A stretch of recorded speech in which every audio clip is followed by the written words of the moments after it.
Lesson 60. Lesson 60. Too early and too late. And too late. Listen to the tape, Listen to then answer the question below. Ask the question below. Why did the young girl miss the train?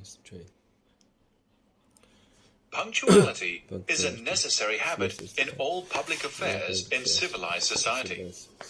Without it, nothing could ever be brought to a conclusion. Everything would be in a state of chaos. Only in a sparsely populated rural community is it possible to disregard it. In ordinary living, there can be some tolerance of unpunctuality. The intellectual, who is working on some abstruse problem, has everything coordinated and organized for the matter in hand. He is therefore forgiven if late for a dinner party. But people are often reproached for unpunctuality when their only fault is cutting things fine. It is hard for energetic, quick-minded people to waste time, so they are often tempted to finish a job before setting out to keep an appointment. If no accidents occur on the way, like punctured tires, diversions of traffic, sudden descent of fog, they will be on time. They are often more industrious, useful citizens than those who are never late. The over-punctual can be as much a trial to others as the unpunctual. The guest who arrives half an hour too soon is the greatest nuisance. Some friends of my family had this irritating habit. The only thing to do was ask them to come half an hour later than the other guests. Then they arrived just when we wanted them. If you are catching a train, it is always better to be comfortably early than even a fraction of a minute too late. Although being early may mean wasting a little time, this will be less than if you miss the train and have to wait an hour or more for the next one.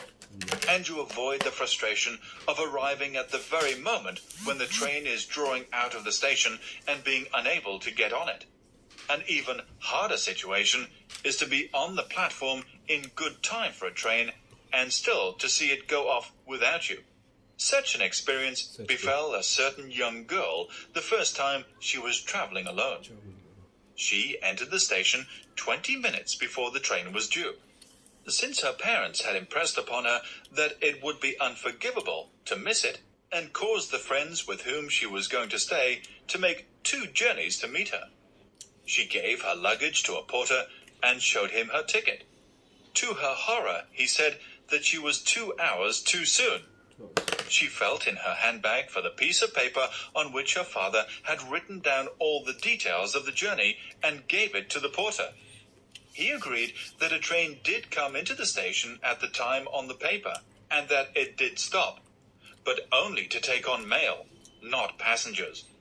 The girl asked to see a timetable, feeling sure that her father could not have made such a mistake. The porter went to fetch one and arrived back with the station master, who produced it with a flourish and pointed out a microscopic O beside the time of the arrival of the train at his station. This little O indicated that the train only stopped for mail. Just at that moment, the train came into the station. The girl, tears streaming down her face, begged to be allowed to slip into the guard's van. But the station master was adamant. Rules could not be broken. And she had to watch the train disappear towards her destination while she was left behind.